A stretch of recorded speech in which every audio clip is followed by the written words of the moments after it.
বন্ধু মানুষটা ভালো আছিল রে। হ, ভালো মানুষের কাল্লায় বেশি দিন বাঁচা রাখে না। 80 বছর বয়স আছিল, তা মানুষটা ভালো ছিল। কিন্তু মানুষটা খুব অ্যাক্টিভ আছিল, কত জায়গায় দৌড়াদৌড়ি করতো, কত জায়গায় যাইতো, সবার উপকার করতো।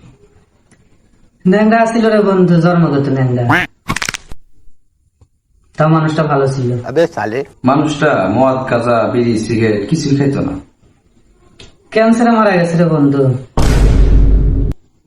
কিন্তু মানুষটা ভালো ছিল রে বন্ধু। মানুষটা খুব শিক্ষিত ছিল, শিক্ষা দীক্ষা সবকিছু খুব সুন্দর আছিল। ক্লাস 1-এ ফেল গেছিল, তাও মানুষটা ভালো ছিল রে বন্ধু। লোকটা খুব সাদা সিধে আছিল, এলাকার কেউই এক খারাপ কয় না, কারণ দুইটা মেরেও খায় নাই। লোকটা আসলে খুব ভালো আছিল। নেতা আছিল রে বন্ধু, তাও মানুষটা ভালো আছিল রে বন্ধু। ধুর, ভালো আছিল। মানুষের ক্ষতি করছে ও ক্ষতি করছে, কেউই তো এক ভালো পায় না, সব বিষয়ে খালি না না। এবার মানুষ বেঁচে থাকাচ্ছে মরে যাওয়া ভালো, মরে গেছে ভালো হয়েছে, দশের ভালো হয়েছে। দুনিয়ার মধ্যে একবার বোঝা আছে, মরে গেছে ভালো হয়েছে, এর মধ্যে মানুষ বেঁচে থাকাচ্ছে মরে যাওয়াই ভালো, সবকিছুতেই খালি বাড়াবাড়ি।